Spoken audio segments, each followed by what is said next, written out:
এটাতে মানে quite thriller ছিল, আপনারা মানে মানে গেস করতে পারবেন ইজিলি স্লো মোতে আপনারা গেস করতে পারবেন, সাডেনলি ধরে এটা বুঝতে পারবেন না যেটা কীভাবে যাচ্ছে, মুভ করছে, এটা স্লোলি গ্রোয়িং করছিল ক্যারেক্টারগুলো। দেন আপনারা last ending of the time আপনারা বুঝতে পারবেন যে এটার মেন ক্যারেক্টারটা কি, কে এটা থ্রিলিং যে লিডটা দিচ্ছে উনিকে। That's the point. Thank you. Overall আপনার ফিডব্যাক কি ছিল? It's quite fun, good. Thank you. কেমন লাগছে? কাহিনী ভালো ছিল। ভালো ছিল। কেমন লেগেছে? ভালো। হ্যাঁ ভালো, স্বপ্ন বুবলির অভিনয় ভালো।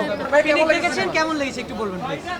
মোটামুটি মানে কেন মোটামুটি কোন দিকটা খারাপ লেগেছে একটু বলবেন কি, বা কোনটা ভালো ছিল?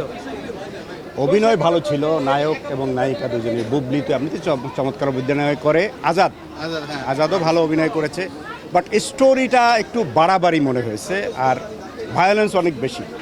এই স্টোরি এত ভায়োলেন্স ডিমান্ড করে না। Thank you. কেমন লেগেছে ভাইয়া? হ্যাঁ কেমন লেগেছে? ভালো। ভালো। ভালো হয়নি ভাই। কেমন লেগেছে আঙ্কেল? ভালো নেই। ভাই কেমন লেগেছে? হ্যাঁ পিনিক কেমন লেগেছে? একদমই ভালো লাগে। আপু পিনিক কেমন লেগেছে একটু বলবেন প্লিজ। ভালো না। কেমন লাগলো ভাইয়া? ভাই কেমন লেগেছে? আপু কেমন লেগেছে? বাজে।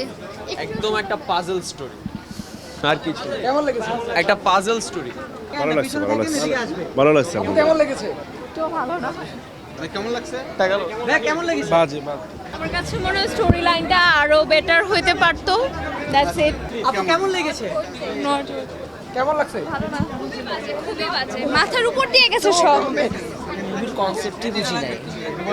কিচ্ছু ভালো লাগে না, কোনো কাহিনী নাই। কাহিনী বুঝতে পারি না এখনো।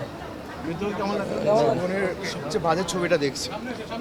কেমন মুভি নিজেও বুঝলাম না কি মুভি এটা। কেমন লাগলো? হ্যাঁ কেমন লেগেছে?